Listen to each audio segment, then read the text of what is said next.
Hello, hello. কি অবস্থা আপনাদের সবার? চারিদিকে বিয়ের সিজন চলতেছে অ্যান্ড যেকোনো বিয়েরই ফার্স্ট স্টেজ হচ্ছে ছেলে দেখা আর মেয়ে দেখা।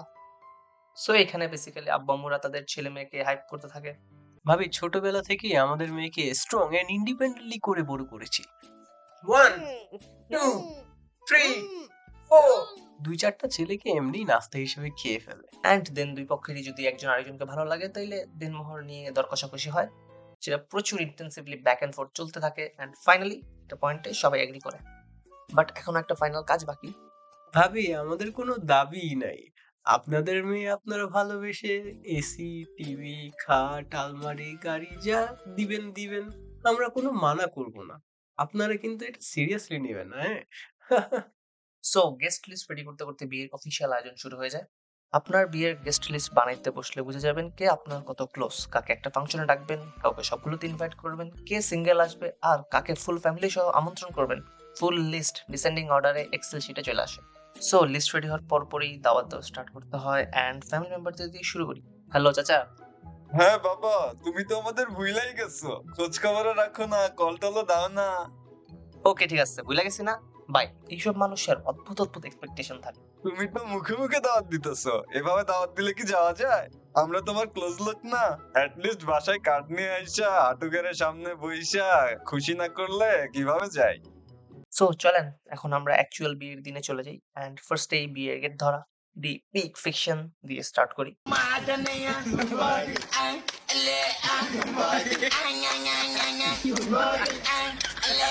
সরি সরি, রং ফুটেজ অ্যাড করে ফেলছি। ভাইয়া, বেশি না, জাস্ট লাখ খানেক টাকা দেন না, তাইলেই হবে। আপুকে দেখার জন্য এটুকু করতে পারবেন না?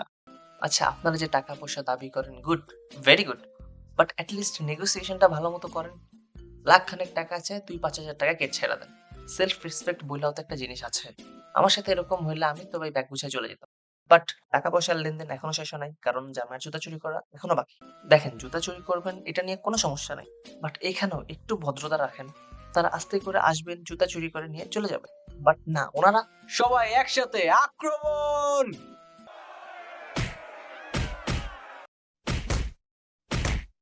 ইয়া পাইয়া গেছি! উহ, উহ, উহ। আরে ভাই, জামাই কই? ভাই, আমার বিয়ের শখ মিটে গেছে। শেরওয়ানিটা পর্যন্ত ভাড়া করে আনছিলাম, খালার একটু রং করে নাই। আম্মু!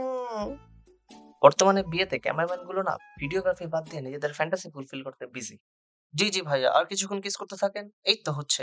ভাই, 5 মিনিট ধরে কিস করতেছি। আর কোনো শট নাই আপনার কাছে? আর আপনি আপনার ফোন দিয়ে ভিডিও করতেছেন কেন? আসলে ভাইয়া, আমরা চাচ্ছিলাম একটা পারফেক্ট রোমান্টিক শট নিতে, আপনাদের কেমিস্ট্রিটা এক্সপ্রেস করতে। বাট আই গেস আমাদের আরেকটু ইন্টিমেট যেতে হবে, বুঝছেন ভাইয়া? একটা কাজ করেন তাইলে, বাকি সিনগুলো বাসার ঘরে যাই শুট করেন, তাইলে আপনিও খুশি আমিও খুশি। I think day by day আমরা ওয়েডিং ফটোশুটকে অনেক বেশি মেমোরেবল বানানোর ট্রাই করছি। ক্রেজি লেভেলে এডিটিং, ট্রানজিশন এন্ড পারফরমেন্স দিয়ে যতটুকু সম্ভব স্পেশাল বানাচ্ছি। অ্যান্ড এই দিক থেকে আগের দিনের বিয়েগুলো অনেক সিম্পল ছিল। ওয়েডিং ভিডিওর নামে জাস্ট গেস্টদের খাওয়ার ভিডিও করে রেখে দিত। এর মধ্যে যে যত বড় হা করতে পারে, জিপা লম্বা করতে পারে, তারা তত বেশি ফুটেজ খাইতো। সবার বিয়েতেই দেখবেন কিছু খাস কিসিমের গেস্ট আসে, যাদের কাজই হচ্ছে বিয়েতে কমতি বের করতে থাকা। অ্যান্ড এদের অলওয়েজ দুটো টাইপ হয়। Type 1, unsatisfied uncle's. এদের সবার একটাই কমন ফিচার, মাশাআল্লাহ দিলে এদের ভুঁড়ি। এই পেটের ভিতর শুধু খাবার না, এক একটা ইউনিভার্স থাকে। অ্যান্ড ওনারা কখনো নিজেদের জন্য খাবার খান না, এই ইউনিভার্স গুলোকে সচল রাখার জন্য খাবার গ্রহণ করে। আর এই কারণেই এই পেট কখনো ভরে না। আঙ্কেল, আপনার প্লেট খালি কেন? প্লিজ, যা ভালো লাগে নিতে থাকেন। না রে বাবা, খাবার বেশি একটা ভালো হয় নাই। অনেক কষ্ট টষ্ট করে একটু খেলাম, কিন্তু তুই এত জোর করতেছস, তাহলে আন পোলাও, রোস্ট, গরুর মাংস। কিন্তু যাই বলস বাপ, আমার টেস্ট। টাইপ 2, খুঁতখুঁতে আন্টিস। এনাদেরও আইডেন্টিফাই করা অনেক ইজি। জাস্ট খেয়াল করে দেখবেন আম্মুদের বয়সে কোন আন্টি সবচেয়ে খারাপ মেকআপ করছে। ওনারা দাওয়াত অ্যাটেন্ডই করে জাস্ট সবাইকে জাজ করার জন্য। বাকি জিনিস নিয়ে ওনাদের কোনো মাথা ব্যথা নাই। দেখ দেখ, জামার মাথায় টাক। বড় দেখতে মোটা লাগতেছে, লেহেঙ্গাতে বুড়ি বাইরে হয়ে গেছে। এই আন্টিরা মনে হয় নিজেদের লাইফে একদমই হ্যাপি না, শুধু শুধু আরেকজনের সাথে গুতাগুতি করে। আঙ্কেল, তোমার ভাইয়ের তো বিয়ে হয়ে গেছে, এবার তো তোমারই সিরিয়াল। আমার কাছে কামব্যাক আছে, ওকে? আরে আন্টি, কি যে বলেন, আপনার মেয়ে আরেকটু বড় হোক, এরপরে বিয়ে শাদীর কথা বলেন। এই ছেলের তো একদমই লজ্জা শরম নেই। দেখো বড়দের সামনে কিভাবে কথা বলতেছে। বিদায়ের টাইমে মেয়েরা অনেক কান্নাকাটি করে, এন্ড আই মিন অনেক। এন্ড ডেফিনেটলি এটা ভ্যালিড, বাট প্রবলেম হচ্ছে জামাইদের নিয়ে। আমরা জানি না এই সিচুয়েশনে কিভাবে অ্যাক্ট আউট করা লাগে। প্রত্যেকটা বিয়েতে এরকম সিচুয়েশন দেখবেন যেখানে মেয়ে কান্না করতেছে, মেয়ের ফ্যামিলি কান্না করতেছে, এমনকি মেয়ের এক্সও কান্না করতেছে। আরেকদিকে জামাই তার বের করে হাসতেছে। এন্ড এই টাইমে ফটোগ্রাফার গুলা ছবি ক্লিক করে দেয়। এখন ঠিক আছে, বেচারা এত বছর পরে বিয়ে করছে, খুশিরই ব্যাপার, বাট সিচুয়েশনটাও বোঝার দরকার। ওয়েল, আপনি জামাইয়ের কথা বাদই দেন, বিকজ আমার এক রিলেটিভস এর বিয়েতে আমি নিজেই হাসা দিছি। সো যেটা হয়েছিল যে বিদায়ের টাইমে দুই ফ্যামিলির সবাই একসাথে দাঁড়ায় আছে এন্ড খুবই ইমোশনাল একটা সিচুয়েশন, এন্ড ওই টাইমে আমি পিছনে হাসা দিছি। এন্ড খুবই সিলি একটা রিজন প্রবাবলি ছিল, বাট আমার হাসি দেখা বউয়ের কান্না থেমে গেছে। আর এদিকে ফ্যামিলির সবার মুখে ডিসঅ্যাপয়েন্টমেন্ট।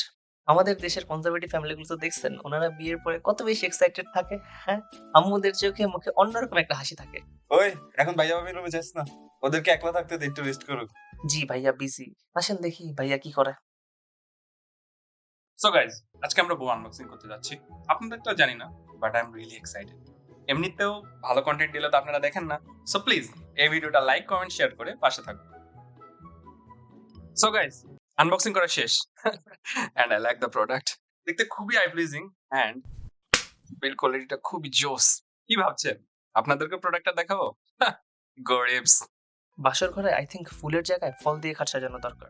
জাস্ট ইমাজিন, আপনি টায়ার্ড হয়ে গেছেন এন্ড আপনার সামনে আঙ্গুর ঝুলতেছে, নিয়ে খেয়ে ফেললেন এন্ড বুম, এনার্জি ব্যাক।